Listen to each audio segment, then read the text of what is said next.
Mesdames et messieurs, bonjour, vous qui nous suivez de partout, de toute la République démocratique du Congo, de Kinshasa et de l'extérieur du pays.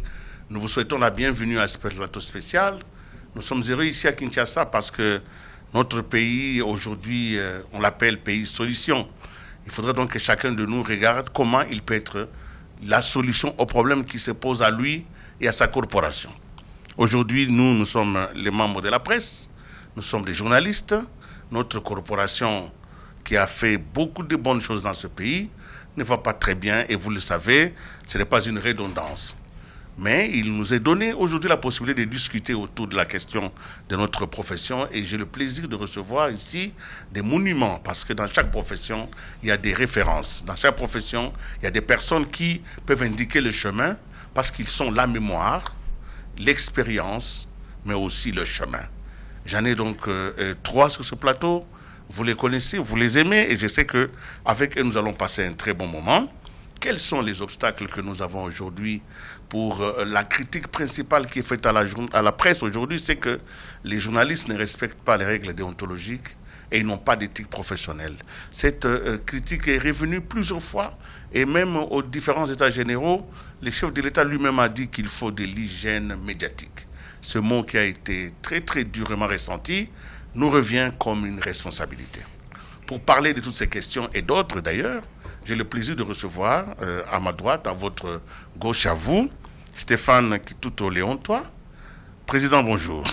Bonjour, Monsieur Willy. On ne vous présente plus parce que vous êtes... Il y a des jeunes qui ne nous ont pas connus. Alors c'est comme ça que je fais le plaisir de parler un peu de vous.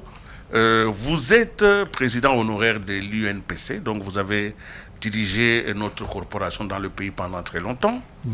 Mais vous êtes un homme qui dirigeait toujours des grands instituts. Vous avez dirigé aussi l'Office zaïrois de radio-télévision, la RTNC aujourd'hui.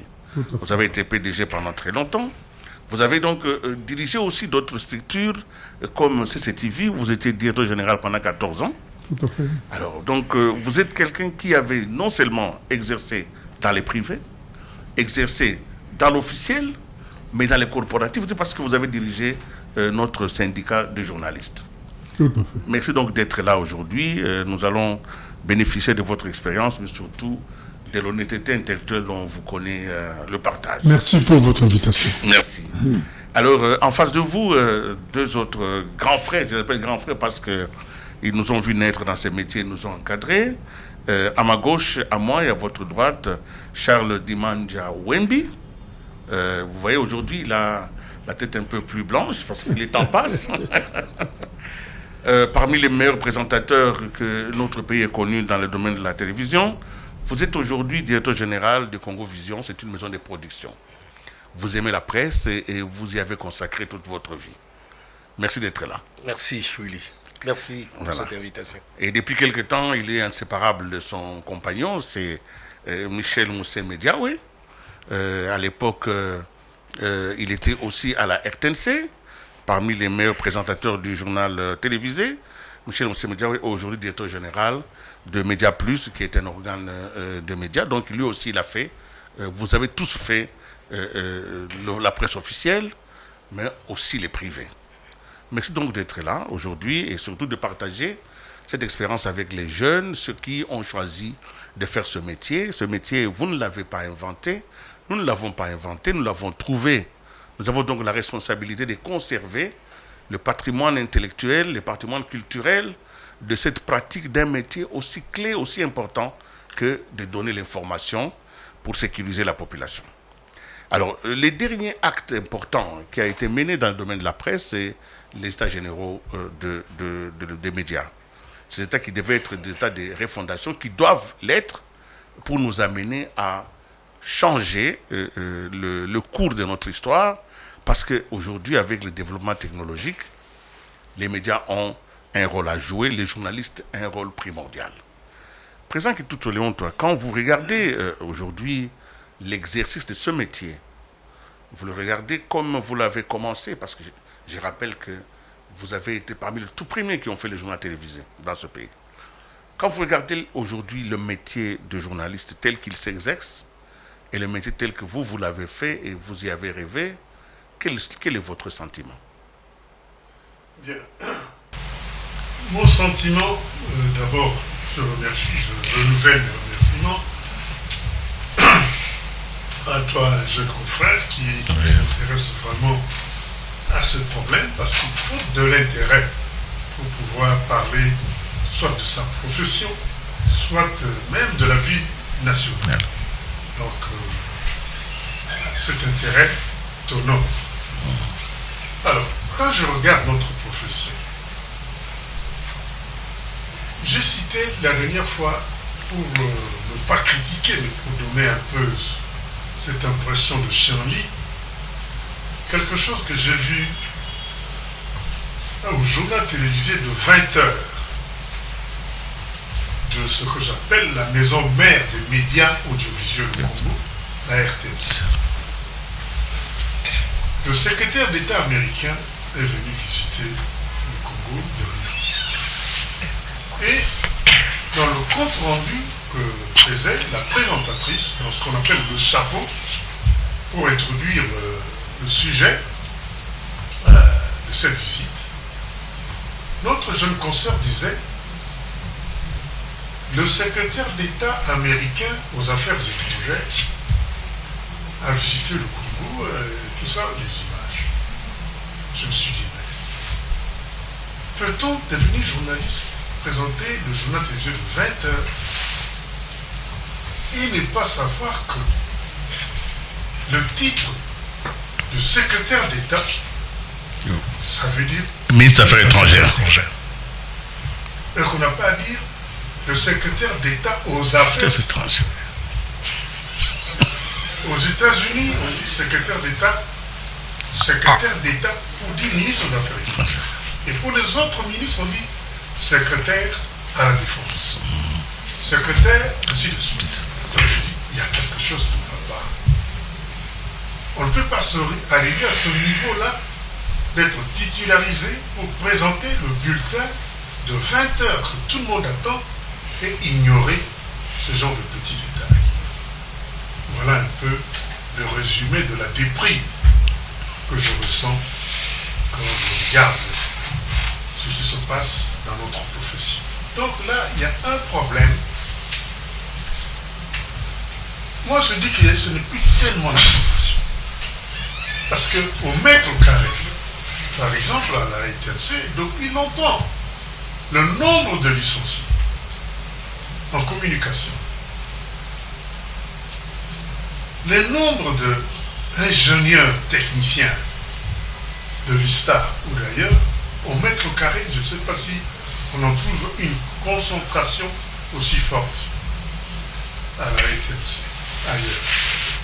Alors, mais pourquoi c'est qui se passe là? Vraiment, je me tourne vers vous.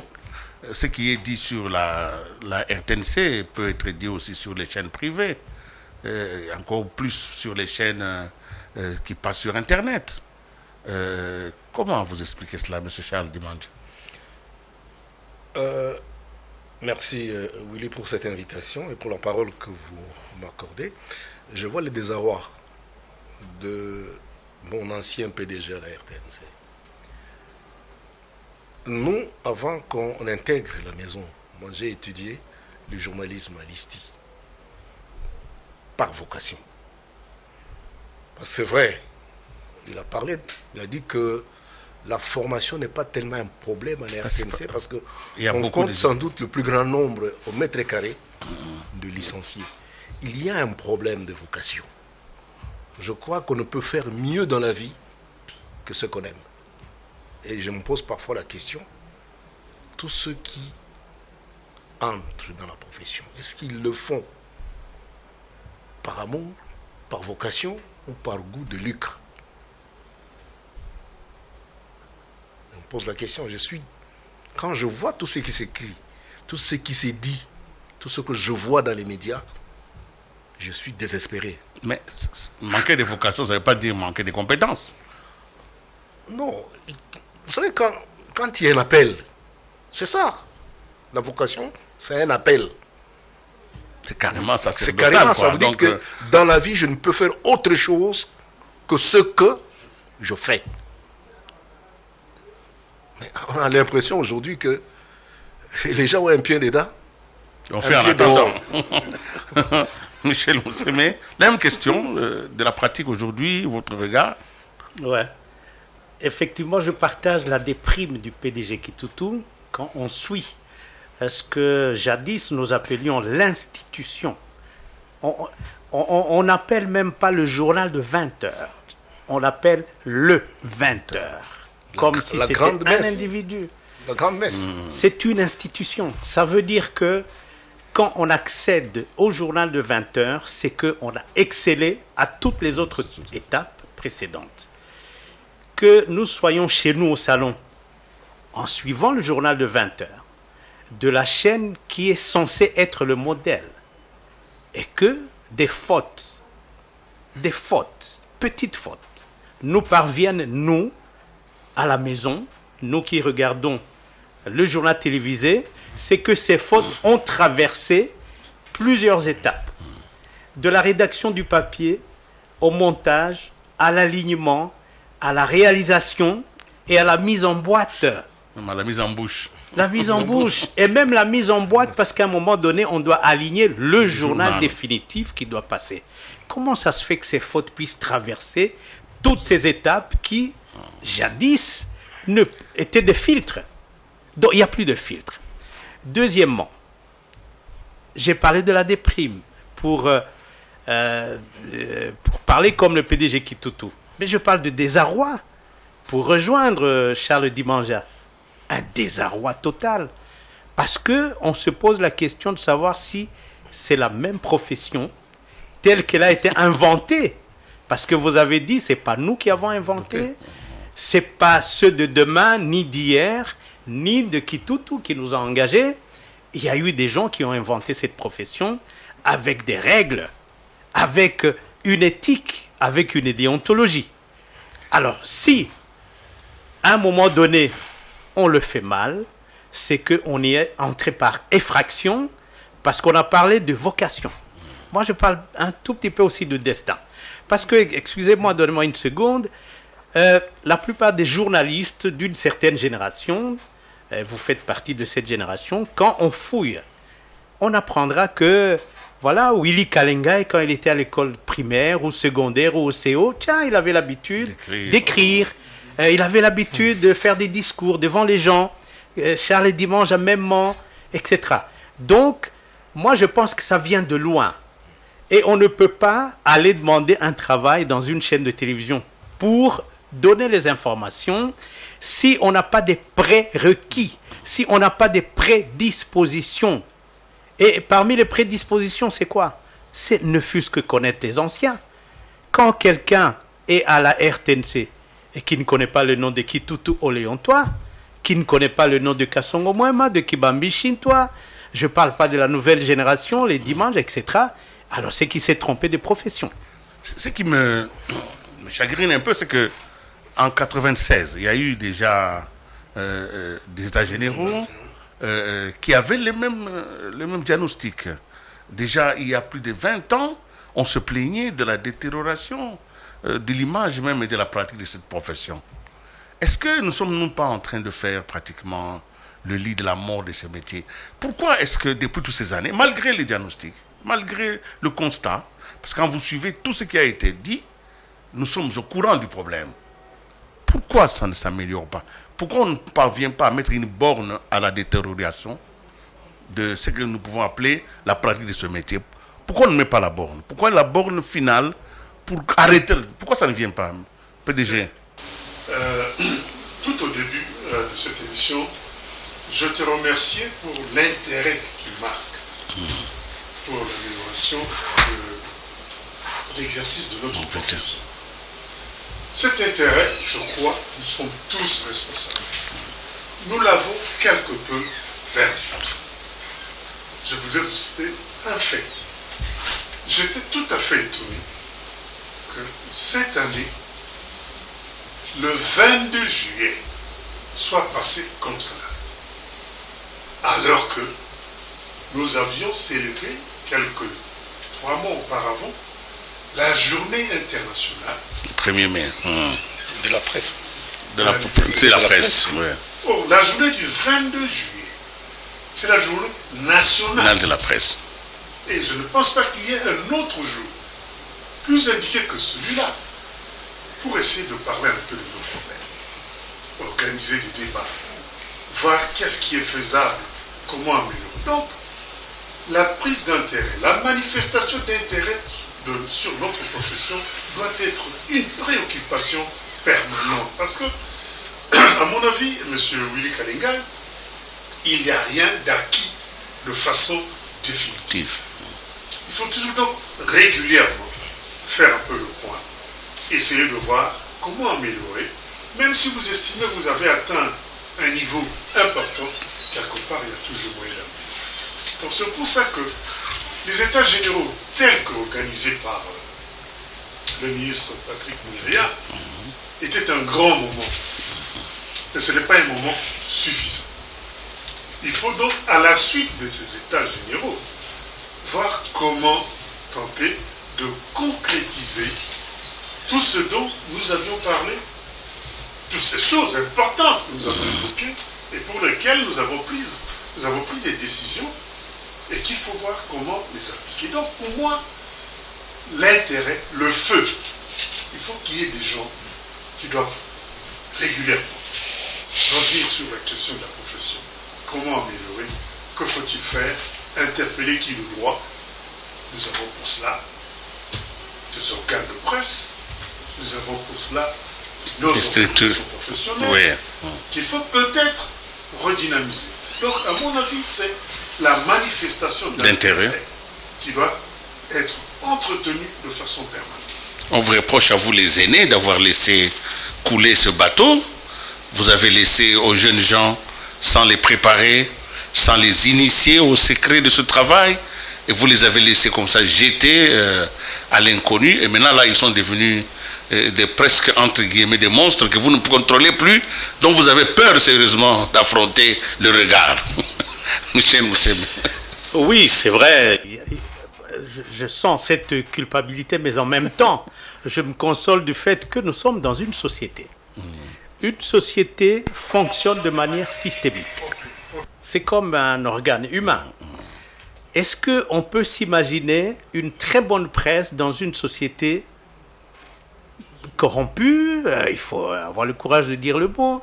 Dans une société, comment les sociologues disent, il y a le point zéro social. Ça veut dire qu'à un moment donné, plus personne ne respecte quoi que ce soit. Chacun pense qu'il peut dire et faire ce qu'il veut. Il n'y a pas de sanctions, ni positives, ni négatives. Ce qui fait qu'on est tous tirés vers le bas.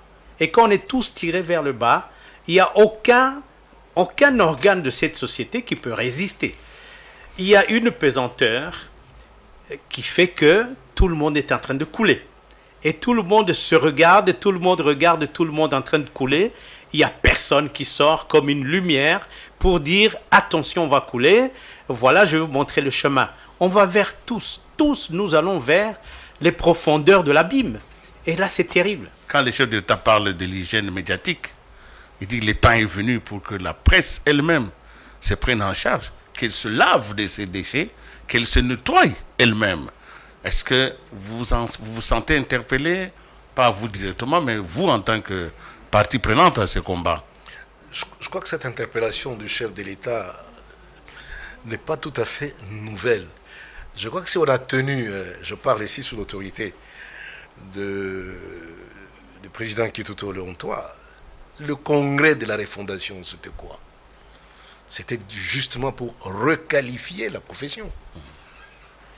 Pourquoi tout ce qu'on a décidé au congrès de la refondation n'a pas pu connaître un début d'application?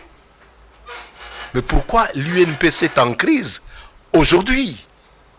Le problème, c'est à ce niveau-là. Le problème est fondamental, central, c'est comment repenser la profession aujourd'hui. Nous avons tenté en 2004, hein? 2004, le congrès. On a fait le même diagnostic. On a essayé d'entrevoir l'avenir de la profession. Mais il y a eu des pesanteurs. Qu'est-ce que vous voulez? Aujourd'hui, qu'on ne s'en cache pas, la presse est au crochet de pouvoir. De pouvoir d'argent. Mais regarde comment s'est créé les radios, les télévisions, les chaînes. On ne tient compte d'aucune règle en la matière. C'est chaque quelqu'un qui se lève le matin, il a un micro, il se dit journaliste. Alors que c'est un métier qui est codifié. Codifié ne devient pas journaliste qui veut. C'est un métier qui est codifié. On nous a accusés d'avoir abandonné le bateau. Mais quand on se battait dans la salle des machines, là, pour que le bateau ne coule pas, qui est venu à notre secours? Qui est venu à notre secours? Qui est venu à notre secours? Qui sont ces jeunes-là qui viennent nous voir de temps en temps? C'est un métier où il n'y a plus de tradition. La vérité est là. Moi, chaque fois que je vois mes aînés, je leur dois du respect. Mais aujourd'hui, les jeunes gens, quand ils vous voient, ils vous disent, mais il est à pied, mais qu'est-ce qu'il a? Il n'a rien. Mais il n'a rien. Le problème, c'est ça. Alors donc, parce qu'on ne va quand même pas ressasser l'échec, mais je suppose quand même qu'il y a des sursauts, qu'il y a moyen de sortir de ces situations. Alors je vais vous proposer peut-être un petit schéma. La première des choses, c'est que vous allez répondre directement. Hein. Si vous avez des exemples, vous les donnez. Ceux qui accèdent au métier, ceux qui commencent le journalisme, qui commencent la presse, on dit qu'ils n'ont pas l'éthique professionnelle. Alors, je voudrais d'abord qu'on reprenne ça. C'est quoi l'éthique professionnelle? Parce que quand on enseigne à l'IFASIC, quand on enseigne dans toutes les universités, les gens ne sont pas licenciés en éthique professionnelle. Ils sont licenciés dans la collecte, les traitements et la diffusion de l'information. Alors, parce que ce qui est la maladie, c'est de l'éthique professionnelle. Alors, président Kitutu, c'est quoi l'éthique professionnelle? Pourquoi les gens manquent ça? Et ce qu'ils manquent, peut-être qu'ils ne savent même pas qu'ils manquent ça. Quand on évoque cette notion, on parle de quoi? Bien. Je ne te contredis pas, Willy. Hein? Dans les universités, on enseigne, il y a des cours d'éthique. Oui. Il y a des cours de déontologie. Il y a l'ancien secrétaire général qui est décédé, le professeur Moulopo. Moulopo était un enseignant de l'IFASIC et son cours c'était cours d'éthique et de déontologie. Il me l'a donné, je sais. Voilà. Donc c'est enseigné. Le problème n'est pas l'enseignement. Le problème c'est l'assimilation. La disponibilité de l'homme à bien distinguer le bien fondé ou le mal fondé de ce qu'on lui enseigne et de s'en approprier. N'est-ce pas? L'éthique, pour résumer, dans tous les métiers que nous faisons dans le monde, il y a l'éthique professionnelle, c'est-à-dire le bien faire, le conformisme aux règles de ce qu'on le fait. On vous dit que le journaliste ne peut pas écrire ce qui lui passe par la tête. Le journaliste doit vérifier ce qu'il écrit, ce qu'il dit. Il doit recouper. Ça, c'est l'énoncé. Mais quand on est dans le feu de la rédaction, on vient, je ne sais pas d'où, on a eu une information, on vient tout de suite. Il faut sortir le bulletin à 20h ou envoyer le journal à l'imprimerie. Paf! On accouche ce qu'on a pris dans la rue. On a oublié ce qu'on nous a dit. Prenez ne fût-ce que le temps de téléphoner à quelqu'un qui est proche de cette information. Cherchez à savoir si ce qu'on dit est vrai. Or, c'est dans ce feu de l'action souvent que celui qui a appris l'éthique à l'université, comme cours, il a peut-être été recalé sur ce cours-là. Oui. Et quand il vient sur la brèche, il oublie cela. La déontologie. Qu'est-ce qui est déontologique? Quel est ce métier qui n'a pas de déontologie? La manière de faire. Or, chez nous, il y a une manière à faire à nous, journalistes. On dirait aux journalistes, par exemple, moi, j'ai 79 ans. Jusqu'aujourd'hui, quand je regarde certaines images sur Facebook, surtout sur WhatsApp, j'ai dit, mais comment est-ce possible? J'ai encore vu des images qui viennent, malheureusement, je suis du Maïdombe, donc je suis du Bandundu, et je suis proche du coin où il y a des problèmes. Il y a des amis qui pensent qu'ils me font du bien. On vous envoie des images. On m'envoie ces images. Mais quand je vois des images d'un jeune homme apparemment innocent, avec des blessures au cou, des blessures sur tout le corps, et c'est diffusé à longueur de journée, je me dis, mais malheureusement, ceux qui font ça ne sont pas des professionnels, hein, malheureusement. La plupart des gens qui nous envoient ces images sont ce que nous appelons le nouveau journaliste de l'Internet, qui filment tout et qui mettent tout sur la page publique. Voilà. Donc, bref, chez nous, on vous dira que tel genre d'image, vous ne pouvez pas le faire. Vous pouvez archiver, garder dans votre rédaction pour de la documentation, ou pour discuter, ou pour former, donner aux gens en cours. Voilà, ce type d'image, vous éviterez. Donc, il y a une façon de faire qu'on nous a enseigné. Mais nous l'oublions. Moi, je vois dans les images de certains journaux télévisés, de certaines chaînes locales, des images où on le montre des jeunes gens avec le collier. Vous connaissez le supplice du collier. Je dis, mais pourquoi ils le font? Même s'il faut dissuader les voleurs pour qu'ils ne fassent pas cela. Mais comment diffuser ce genre d'image? Pourquoi d'abord? Donc voilà, il y a l'éthique, ce sont des règles morales, et il y a la déontologie qui est la manière de faire. Et nous, on nous a enseigné cela. Il faut le respecter. Comment c'est devenu maintenant un mal général, le fait de ne pas avoir d'éthique professionnelle et déontologie? Ça peut être peut-être un petit défaut d'un groupe, mais comment la presse? Parce que moi, oui. je crois que je me rappelle retranché à Zongo. Oui. Pendant avec Jed, on préparait notre participation aux États généraux, j'avais beaucoup aimé la remarque du professeur Séverin Bamani. On peut être un journaliste bien formé, mais mal éduqué. Mal éduqué. Parce qu'on voit l'injure facile aujourd'hui. On voit ça. Des images qui heurtent la morale. On le voit. Mais le journaliste qui diffuse, qui publie ça, c'est quelqu'un peut-être, il a un background qui n'est pas socialement correct. Lorsqu'on vous a appris une certaine pudeur à la maison, il y a des choses qu'on ne fait pas. Il y a des choses qu'on ne fait pas. Il y a des choses qu'on ne dit pas. Voilà. Vous pouvez beau avoir une licence en journalisme, si vous manquez de pudeur, vous manquez de tout. Ouais. Michel? Au fait, j'ai rejoint mes deux co-débatteurs. Moi, je pense que le diplôme n'est qu'une présomption de connaissance. Voilà. Et le diplôme ne change pas profondément la nature de l'homme. Peut-être que le diplôme est un voyant pour lui dire, écoute, il y a un certain nombre de règles de morale, l'éthique, et des règles de pratique professionnelle, la déontologie, etc. Il peut apprendre ça.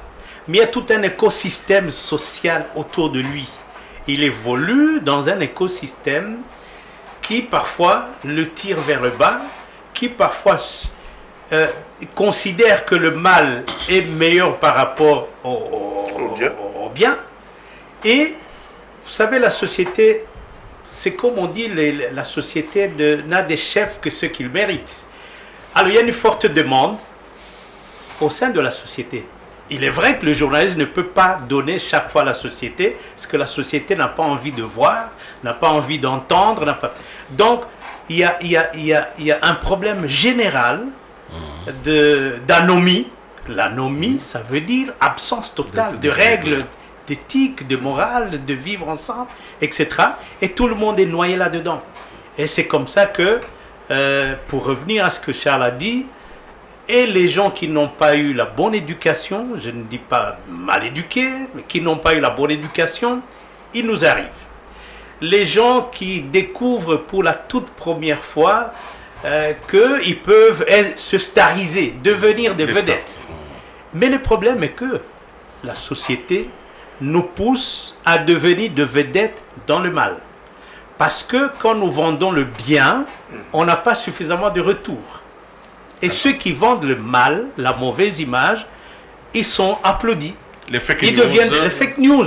Mais ça fait beaucoup de succès. Voilà. Alors ce qui fait que quand, à un moment donné, et ça nous arrive tous les jours, quand on croise quelqu'un qui a commis une grosse faute, ça peut être une faute d'orthographe dans les bandes passantes, ça peut être une faute quand il parle, etc.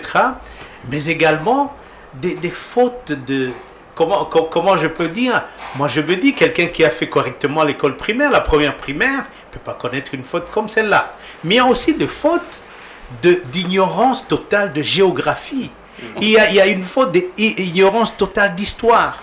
Moi, je vous dis, je le dis à haute voix parce que j'ai suivi, il y a une Assemblée nationale, pas celle qui est là, peut-être pas celle qui a précédé, en tout cas un jour, l'une des éruptions volcaniques de Goma, Nyiragongo, il y a longtemps, je crois 2020, etc., au Parlement, on décide qu'on doit organiser des vols pour aller ravitailler la population de Goma en différents biens. Il y a un député qui s'est mis debout, je crois qu'il a réfléchi pendant longtemps, il a essayé de revoir son cours de géographie, mais puis il s'est levé, il dit, mais moi je ne comprends pas ce que vous dites là. Mais on peut ravitailler Goma par la route, parce que tout s'achète à Kinshasa, et Goma est ici à côté. Il a confondu Goma et Boma. Voilà. Et il est au Parlement. Il a été élu. Mais c'est cela aussi, c'est ça. Oh, il y a des gens qui sont revêtus des qualités telles que, voilà, à l'époque, quand on disait à la voix, comme la voix du Zaïre a dit ça, c'est parole d'évangile. Donc c'est comme ça. Un député, quand il a dit ça, les enfants, ils arrivent à la maison, ils disent non, papa, non. On peut aller à Goma par véhicule en passant par Kassangoulou et comme ça. Mais voilà. Nous allons, évidemment, vous avez compris que nous évoquons notre intérêt commun, intérêt solidaire de cette profession. Maintenant, il faut proposer un tout petit peu. Nous allons aller vers un certain nombre de propositions parce que comment faire maintenant? Quel est l'avenir que vous voyez de cette presse? Alors, je voudrais solliciter que nous y allons méthodiquement. Donc, comment nous allons faire? Comment vous voyez cet avenir sous le plan, par exemple, de la régulation, des textes de loi, sous le plan de l'autorégulation, notre propre corporation, mais aussi, j'insiste sur le rôle principal dans ces changements que doit jouer la chaîne nationale. Parce que tout le monde dit que la chaîne nationale doit changer, mais on ne dit pas exactement dans quelle direction, de quelle manière. Tout le monde dit que là où il y a les meilleurs professionnels, c'est la chaîne nationale, mais tout le monde s'est plaint du travail que fait la chaîne nationale. Au point que je suppose même que les confrères qui travaillent là-bas ne savent pas à quel sens se vouer, dans quel sens il faut y aller. Même si on nous demande de changer, mais nous faisons quoi? Qu'est-ce que nous arrêtons de faire? Alors chacun de vous, en fonction de sa propre sensibilité, de ces choses-là, il pourrait réagir. Et ce qu'il faut faire, ce que vous pourrez proposer, parce que vous êtes établi dans l'expérience, vous avez le pouvoir de proposer. Et quand vous nous dites que bientôt 80 ans, donc nous nous inclinons devant cette expérience et nous vous écoutons. Merci Willy. Je pense que, vu ton intérêt, tu as certainement suivi le dernier débat qu'il y a eu en France. Oui. Quand Macron, je ne sais pas si c'est lui ou quelqu'un d'autre, a parlé de France 24 et de RFI, qui devrait un peu plus prendre en charge les problèmes de la France. Mais il a soulevé un débat extraordinaire. Les gens ont protesté. Ces deux médias, bien sûr, relevant de l'autorité politique peut-être du gouvernement français, mais ne sont pas des instruments du gouvernement. Ils ont dit que nous sommes des institutions d'intérêt public. Ça, c'est une chose qui doit être établie dans le chef de tout le monde, de nos journalistes, de nos autorités, pour qu'ils comprennent bien que doit être le statut véritable de la radio nationale. Donc ça, c'est le premier débat. Il faut que cette approche-là soit bien intériorisée. La différence entre une télévision publique et une télévision du gouvernement, une télévision d'État. Il y a une différence énorme. L'UNESCO en donne des explications très claires et faciles à comprendre. Bref, donc il y a d'abord ce problème-là d'approche fondamentale pour ce qui est des médias publics. 2. Nous ne devons pas perdre de vue que nous sommes des Africains, bien sûr, nous avons notre sensibilité, nous sommes certainement très intelligents, mais certaines choses, nous les avons trouvées déjà faites. On dit, on n'invente pas la roue, là, on a trouvé la roue. Si vous vous éternuez à chercher à inventer la roue, vous perdez votre temps. Le fonctionnement de la radio, de la télévision, des médias d'une façon générale, est bien organisé ailleurs. En fonction des objectifs que chaque État, chaque nation veut confier à ce type d'organe. Prenons le cas de la France. Quand nous sommes allés en Célé, en 1980, 79, 80, 81, pour réfléchir sur l'avenir de la radio et de la télévision, de l'agence publique, c'est-à-dire en ce moment-là l'ACP, la ZAP, nous avons réfléchi dans un contexte de l'époque globale. Nous avons pris comme référence ce qui se passait en France. La France avait en ce moment-là ce qu'on appelait le RTF, avec des divisions internes. Et la grosse différence était que le RTF n'était plus dépendant direct du gouvernement français. Ils avaient une structure de gestion autonome. C'est le premier élément que nous avions voulu donner à la radio et à la télévision nationale. D'où les propositions de création d'une entreprise publique qui englobait tout en ce moment-là. L'ACP, on a dit la même chose, c'est une entreprise qui peut devenir autonome par rapport au gouvernement, même si la tutelle va continuer à s'exercer. C'était valable à un certain moment. Le modèle que nous avons pris en France, il ne faut pas se le cacher, ça ne fait pas la peine, a évolué. Le RTF a éclaté en plusieurs organismes internes qui proposent un fonctionnement spécifique pour chacune des branches qu'il y a dans la radio et la télévision. À la radio, nous avons la culture. À la radio, nous avons l'information. À la radio, nous avons des types de programmes en fonction de genre, c'est-à-dire des émissions pour enfants, genre féminin. Tout cela peut être pris en compte dans des contextes un peu spécifiques. Est-ce que, si nous prenons par exemple en France aujourd'hui, l'éclatement de l'ex-RTF en plusieurs sociétés. Plusieurs sociétés, oui. Gérées de façon légère, et ça a donné, à mon avis, aujourd'hui, une certaine transparence dans le traitement de l'information. Nous avons déjà eu à réfléchir autour de cette question. Voilà donc cette proposition que nous avions faite dernièrement au ministre. C'est depuis longtemps qu'on se bat pour que la RTNC un jour soit éclatée en plusieurs sociétés. Parce qu'il n'y a que de cette façon-là que cette entreprise deviendra beaucoup plus performante aujourd'hui. Avec cette machine lourde. Le gros mammouth, Ça n'existe plus. Avec à peu près combien d'agents 4 000 personnes. Non, aujourd'hui, il semble qu'il y en a plus. 4 000 personnes. Au fond, pour quel résultat? Oui. Donc, il y a urgence aujourd'hui à réformer totalement l'audiovisuel public. Tout à fait. Public. Oui. On a déjà, je crois qu'on a eu à réfléchir avec nos amis de GED. On a même fait des propositions. Oui. Je me rappelle une fois, on était au golf ici. Au golf, on a réfléchi. Il y a un confrère de la RTNC qui était avec Kinshasa. Oui, au cercle de Kinshasa. Il y a un confrère de la RTNC qui était avec nous à cette réflexion. Il s'est levé, il nous a dit ceci. Vos réflexions là vont rester entre vous ici. La RTNC ne sera jamais réformée. Éclatée. Voilà. Donc il y a un problème à la fois structurel et mental. Voilà. Oui. Moi, je voulais dire mental. Heureusement que vous avez dit ça. Mental, pourquoi? Oui. Parce que le PDG Kitoutou nous a parlé de différentes réunions qui sont intervenues vers les années 80. Voilà. Et vous vous rappelez, c'était sous le régime du Parti unique.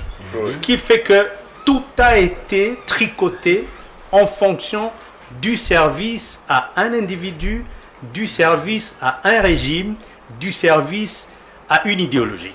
Et nous, on ne s'est jamais libéré de ça. Quand vous arrivez à la RTNC, vous regardez le conducteur, ça n'a pas changé depuis le départ de Mobutu. Mobutu est parti, mais le moboutisme est toujours présent chez nous. Même sur le conducteur, quand vous regardez comment se suivent les informations, c'est d'abord l'activité du chef de l'État. La ligne éditoriale. Oui, la ligne éditoriale, etc. Non, Michel, sans vous couper la parole, il y a un tremblement de terre à Goma. À Goma, oui. Il y a des morts. Toutes les radios du monde en parlent, sauf y compris les réseaux sociaux, sauf avec leur vitesse. Mais chaque média ayant sa ligne éditoriale. Non, je parle des règles universelles. Il y a la priorité de l'information. Il y a des règles universelles. Demain, vous allez lever la redevance.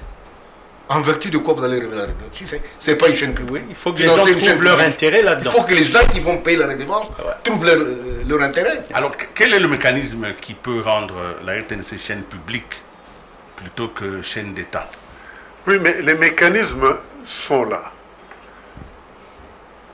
Nous avons un conseil d'administration qui devrait faire la politique de cette maison.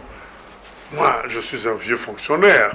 Jamais je ne mettrai en doute la tutelle de l'État sur les organismes, même publics. Mais chaque organisme qui a des structures propres de gestion, ces organismes de gestion devaient quand même tenter de jouer leur rôle.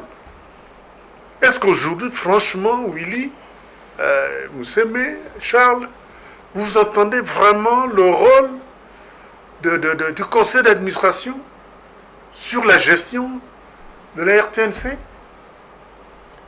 Est-ce que vous entendez vraiment le rôle du conseil d'administration sur la gestion de l'ACP? Moi, je l'entends que le ministre. Le ministre propose ceci. Moi, je crois que pour sortir... Les gens, pardon, je finis. Les gens attaquent pour rien le ministre, par exemple, concernant le barème des agents de la RTNC. Où est le conseil d'administration? Quel est leur rôle? Pour qu'on sente que c'est un organisme qui est tout de même géré par une structure de gestion qui est le conseil d'administration. Ce n'est qu'en ce moment-là que le rôle de la RTNC deviendrait géré par un organisme qui va sauvegarder, je l'espère, l'intérêt public, parce que le conseil d'administration est fabriqué, est formé de telle façon que toutes les sensibilités de l'opinion publique se retrouvent. Charles Dimandja. Mais moi, je voulais plutôt proposer le modèle de la BBC. Le patron de la BBC est nommé par le Parlement, pas par le gouvernement. La BBC défend son budget devant le Parlement pour consacrer le caractère public de ce service. Mais pourquoi on ne le ferait pas chez nous?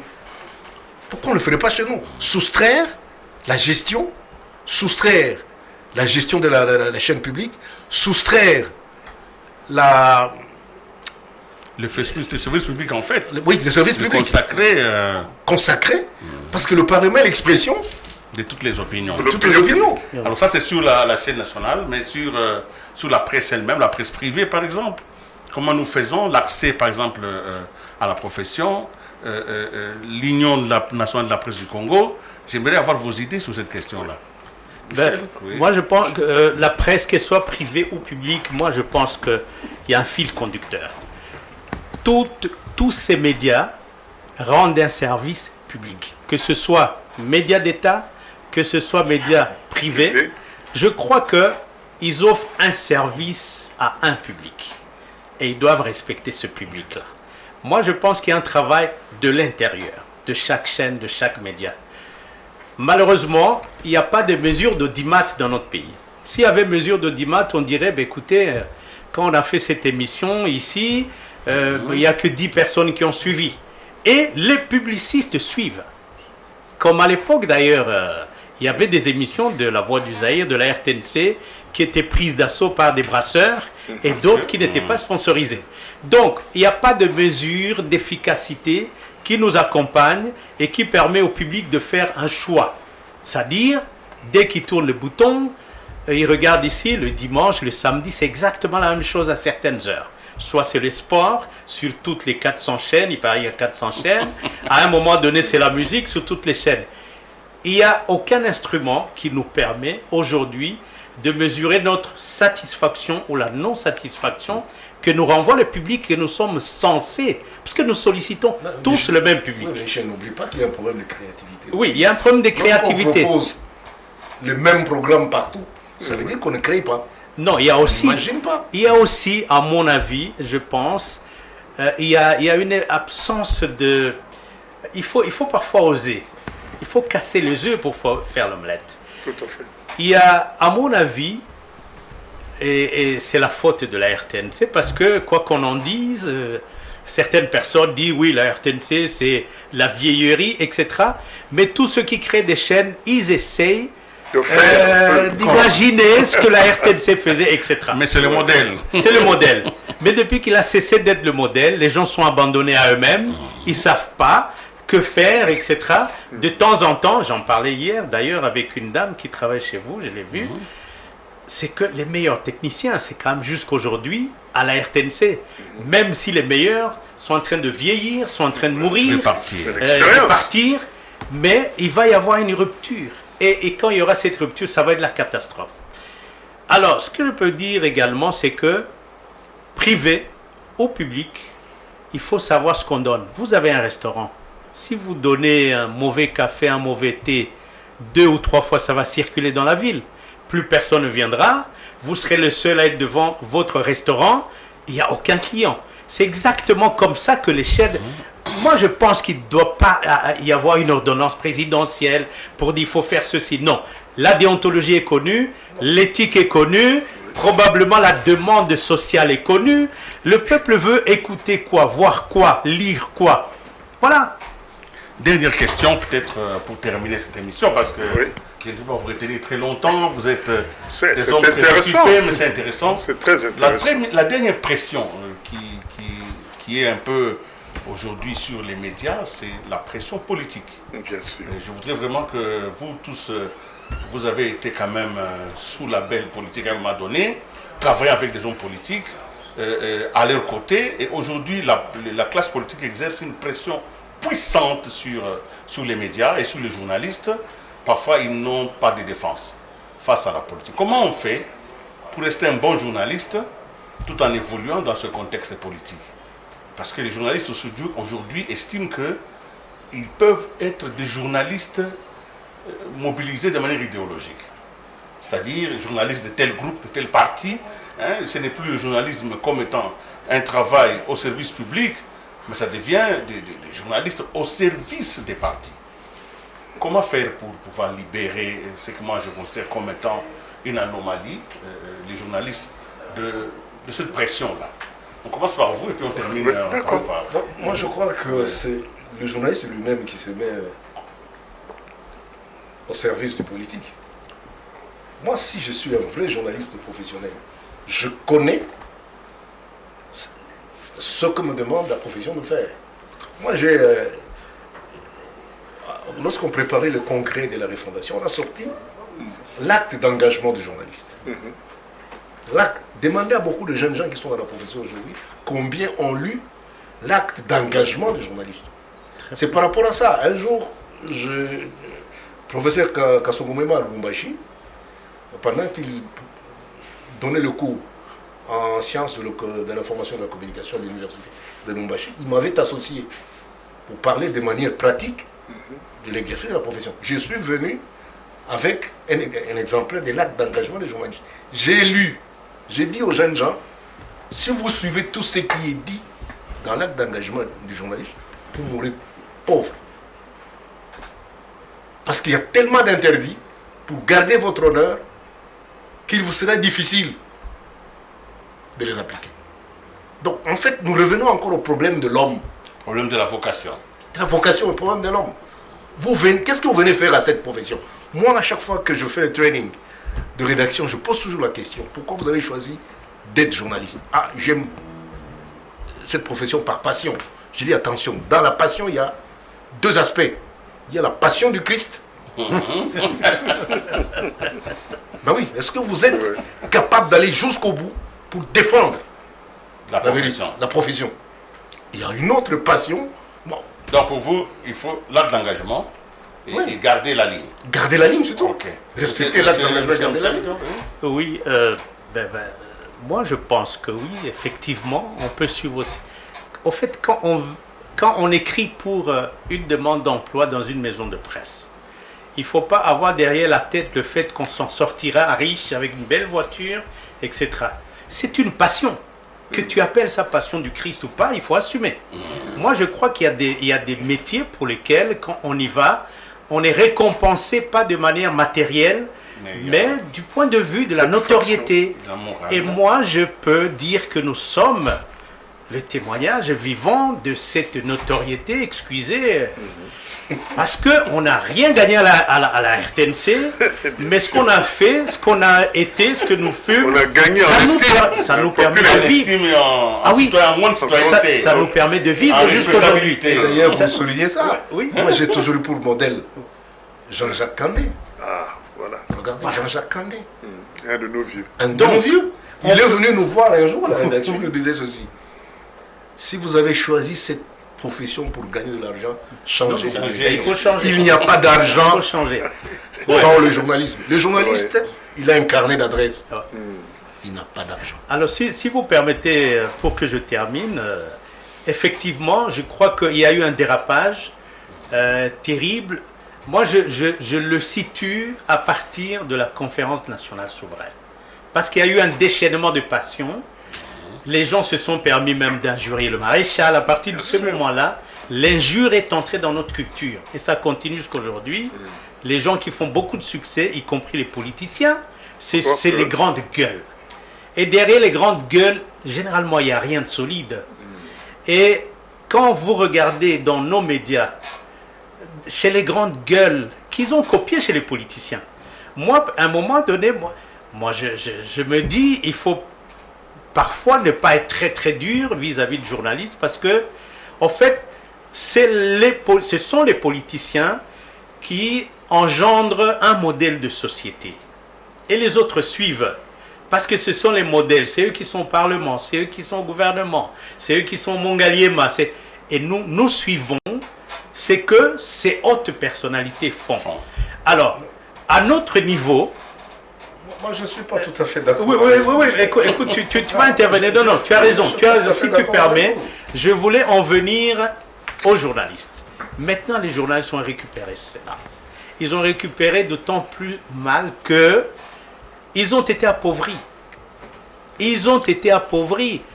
Combien de fois on a parlé du barème de la RTNC, service public, les gens qui travaillent 24 sur 24, ces barèmes n'ont jamais été donnés. Pourquoi?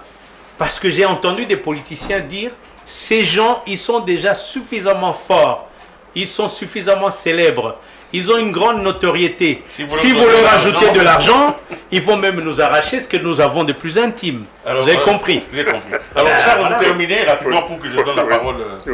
Oui, je voudrais terminer par cette phrase l'ancien rédacteur en chef du Monde, Claude Julien. Claude Julien considère le journaliste comme le gardien de la morale publique. Bien sûr. Dès lors que nous, on ne joue plus le rôle des chiens, des gardes, la société va à la dérive. Voilà. Président Kitoutou. Bien. Moi, je vais aller un peu plus fondamentalement dans cette question-là. J'ai eu la chance d'aller en formation aux États-Unis. Et un des plus grands professeurs de journalisme aux États-Unis, dans une université dans l'État de l'Alabama, nous disait ceci. Si vous lisez la presse, vous établirez les relations qu'il y a entre les diverses structures de l'État. La presse n'est que le reflet de ce qui est dans un État. Aujourd'hui, ce que vous dites là confirme le propos de ce professeur-là. Ça veut dire quoi? Si nous sommes tous aujourd'hui sous l'obédience des politiciens, c'est parce qu'il y a un renversement de valeurs. La possession économique, la possession financière est entre les mains des politiciens. Or, dans une structure, dans une société bien organisée, la force économique, la possession économique est dans la structure économique de production d'argent. Les entreprises, les grands entrepreneurs qui créent les biens pour lesquels ils ont besoin que la société participe à la consommation. Ce qui crée l'émulation économique. Et il y a le fameux mot de Ford, le créateur de l'entreprise Ford, qui disait « Si j'ai $10, je mettrai 9 à la publicité. Et 1, je vais chercher de fructifier. » C'est ce que Ford disait.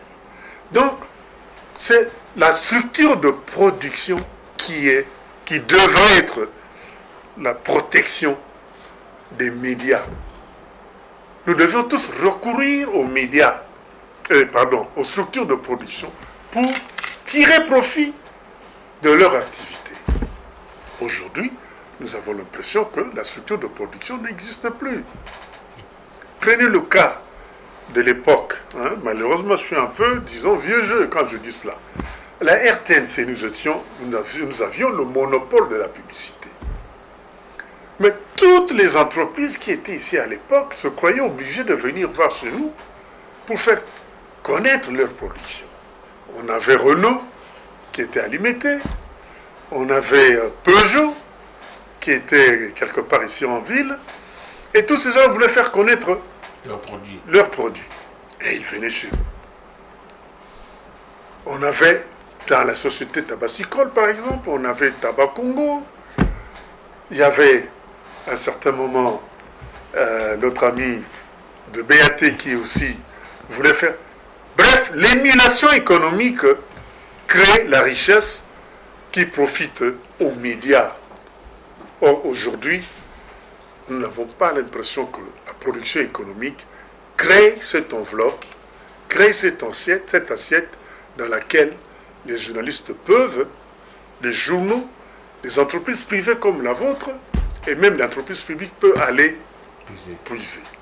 Donc il y a un renversement de structure de production d'argent ou de détention d'argent qui crée cette dépendance-là. Ce que vous dites là est vrai.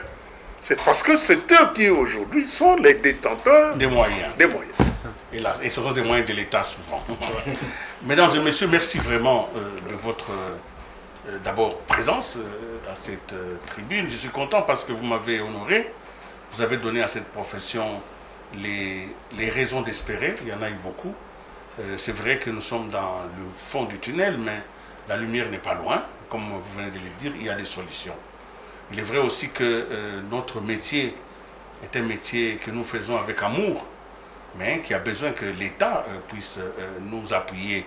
Mais aussi les jeunes journalistes, ceux qui viennent d'arriver dans ce métier, les règles de la déontologie et de l'éthique professionnelle sont la voie obligatoire, c'est le chemin par lequel il faut passer pour obtenir le quitus même de l'histoire. Je voudrais donc dire merci à quelqu'un qui nous suivait déjà, c'est l'apôtre Léopold Mutombo du ministère Amen, lui aussi qui est un passionné des médias, parce qu'il a aussi Média Amen Télévision, pour lui dire merci vraiment de tout l'encouragement qu'il nous a montré. Je lui souhaite aussi un bon déroulement pour la prochaine campagne de destruction des hôtels qui commence prochainement. Et j'espère que les médias pourront aussi un jour avoir accès à cette thérapie pour extirper cet esprit de destruction qui est dans notre profession. Mesdames et messieurs, merci d'avoir été à Géopolis Télévision. Nous vous parlions à partir de Kinshasa et nous espérons que vous avez été très nombreux à nous suivre. Cette émission vous sera rediffusée au courant de la journée, en tout cas demain aussi. Au revoir et à la prochaine.